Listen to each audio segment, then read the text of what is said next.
Yo, what's up, everybody? Andrew Mahone here with Darium's Competitive Pokemon, back for an updated Gardevoir GX deck profile. It's been a little while. This is a great list. I mean, this list that I'm holding right here is the same list that Pablo Mesa used to win the Vancouver Regional Championships recently in the standard format. This is a tried and true proven list. Lots of players have used this exact, or very close to this exact 60 cards when, finishing in the day 2 of regional championships, top cutting with this list.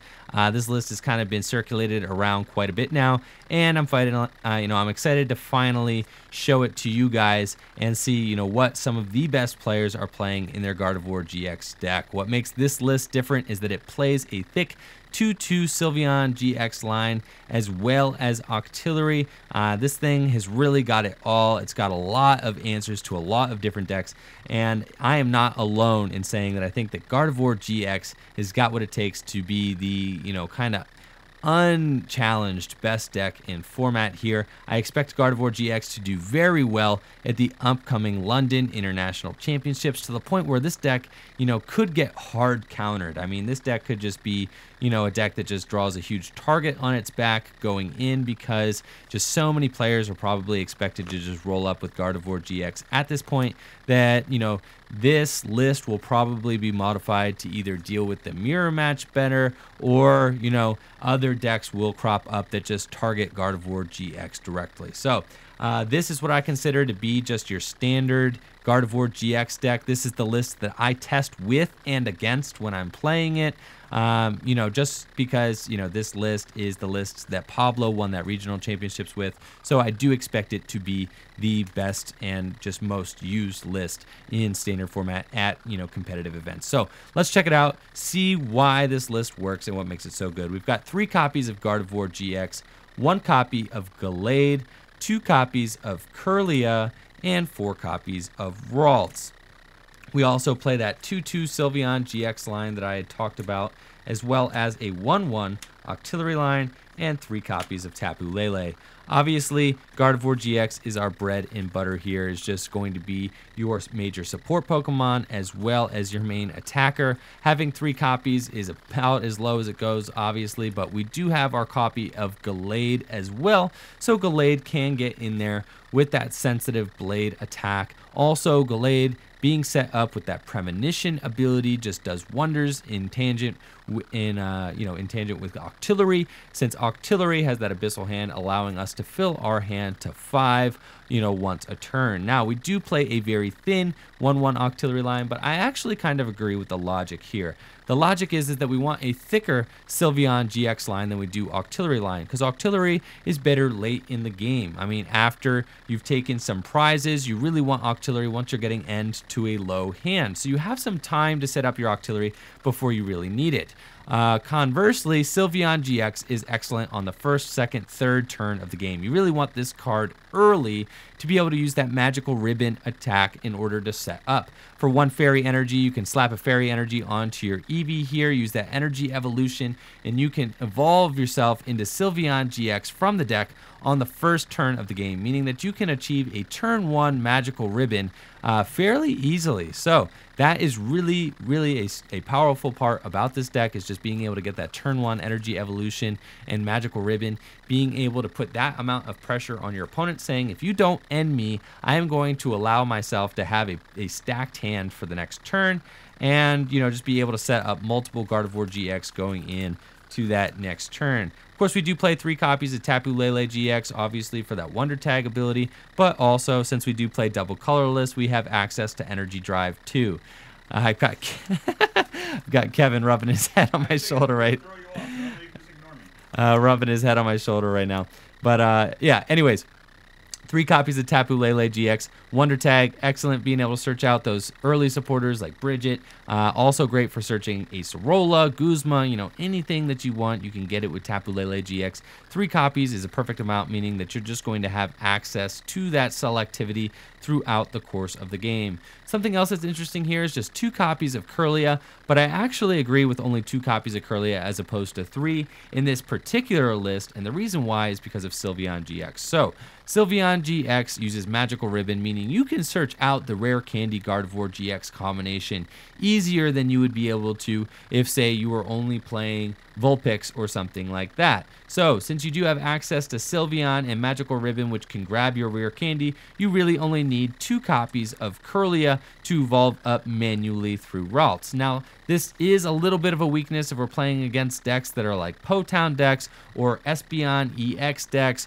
or decks that try to devolve your Gardevoirs, since obviously relying on Rare Candy is a little bit worse when we have to go through Espeon EX, just constantly using Miraculous Shine to devolve our Pokemon. That is definitely a little bit annoying. You're going to want to get as many Curlia out into play as you can if you're playing against Espeon EX.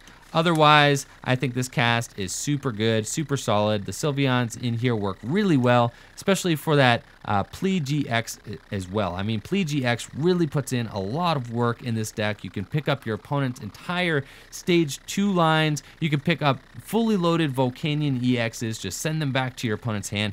Really set them back. If you can set them back a couple of turns, then you've done your job. You know, you've sacrificed one turn, given yourself another turn to set up, while setting your opponent back multiple turns in the process. Something a little goofy about Pablo's list is that he only plays 3 copies of Professor Sycamore. A lot of people will go straight for the 4 copies, no questions asked, but Pablo only played 3, so mad props to Pablo for being inventive with his deck list and original.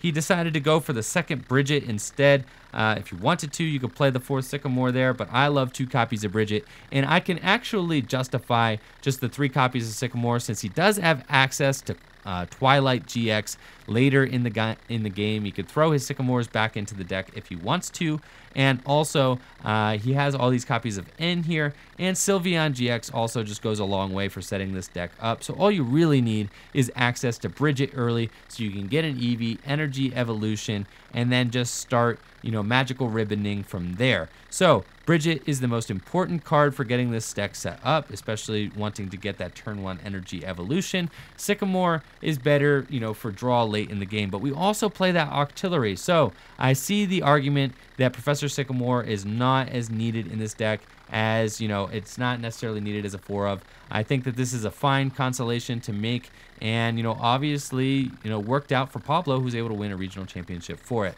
Having 3 copies of Guzma is a must-have in this deck. I mean, I've seen even, you know, counts play all the way up to 4, but, you know, 3 just fine. I mean, obviously, you're going to have access to it a good amount, especially, you know, with Premonition, with Abyssal Hand, and also with Tapu Lele GX. We have plenty of opportunities to go grab Guzma to be able to take out threats on the opponent's bench before they come into fruition.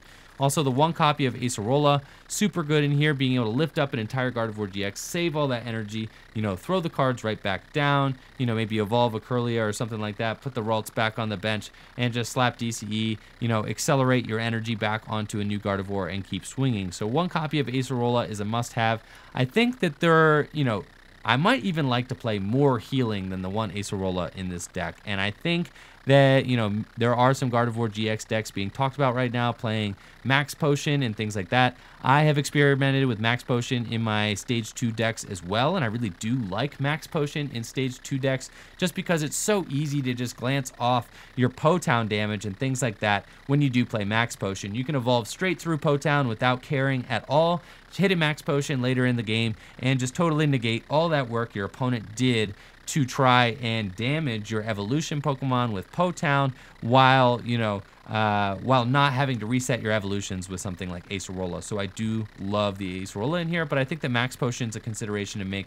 However, I wouldn't just play 1 Max Potion. If I was going to play Max Potion, I would play at least 2, but I am seeing some players talk about potentially fitting in even more Max Potions. So that's just something to have on your radar as well.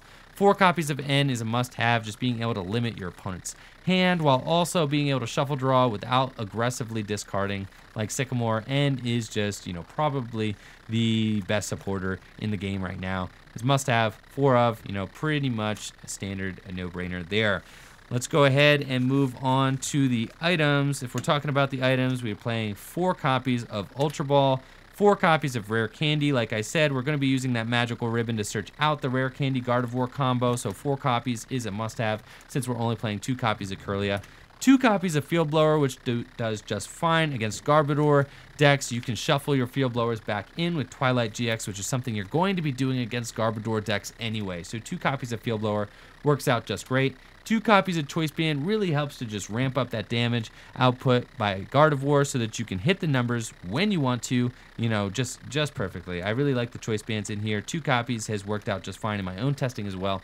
Pablo played 1 copy of Super Rod, which I think is an interesting inclusion. I mean, this makes your 8 Fairy Energy go a lot further. Also adds some recovery in. You know, you can recover Pokemon without using Twilight GX, so that is an interesting, nifty little use as well. I have done some testing replacing the Super Rod for a Rescue Stretcher. You really could play either or, and they work just fine, but Super Rod is what Pablo played, so I wanted to keep this list true to the list that he won the regional with, and Super Rod does have that use for being able to throw Fairy Energy back into the deck without having to Twilight them back in. 1 copy of Parallel City, and 2 Floatstone. The 2 Floatstone just help you get that Sylveon GX into the active position early. You know, these are super good just for giving you that free retreat, adding some much needed mobility to the deck since all of your Pokemon have retreat costs and there's no free retreaters in there. 2 Floatstone really loosens things up. Also just allows you to get that Sylveon into the active position early for some early magical ribbons. If you happen to start the Bridget Fairy Energy Floatstone hand, I mean, that is pretty much the golden turn 1 hand. Going second, you can Floatstone the active, Bridget for the EV, and then Energy Evolution. Go up and just go ahead and get that turn 1 magical ribbon. So that is the magic hand there. And then 1 copy of Parallel City. Parallel City is just so good since so many opponents are going to be filling their benches all the way. You can limit them with the blue side. You can negate their damage with the red side if they're playing a fire, water, or grass deck. And also, just Parallel City in combination with Plea GX is super great. Being able to limit your opponent to 3 bench Pokemon. So say, you know, they have 4 essential bench Pokemon, 4 Pokemon that they don't want to get rid of. And then you limit them with Parallel City. Make them get rid of one of the Pokemon they didn't want to get rid of. And then you plea them up and lift up 2 other Pokemon your opponent didn't want to get rid of. They're only left with 1 bench Pokemon. Can be devastating for the opponent's board position. So that is super good as well. Moving on to the energy, like I said, we do play 8 Fairy Energy and 4 copies of Double Colorless. I do like the 8 Fairy Energies. I played 9 for a while, but the 9 is, you know, a little bit of a luxury. I think 8 works just fine, especially if you're going to be drawing aggressively with Octillery and maybe even Gallade if you set up Gallade for that Premonition. 4 copies of Double Colorless Energy, obviously just boosting your attack damage by 60 every time you attach it to a Gardevoir. So they're very good for that as well. And that's it for Pablo Mesa's regional winning Gardevoir GX deck. I think if I was going to do, you know, much testing, I would probably do a lot of testing against this list. If you wanted to prepare yourself for the best Gardevoir GX deck out there, you know, I would test against this list. I would test with this list, see if there's anything you want to change. If you're not super into the Sylveon GX, there are some people still talking about Vulpix variants out there. You can still play a Vulpix variant, you know, save yourself a couple of spots, you know, then maybe throw in some Max Potions, something like that, and see where you're at. So that's it for Gardevoir GX. Thank you all for watching the video. Let me know what you think of this very proven archetype in the comments below. Make sure to like the video and subscribe to the channel. Peace.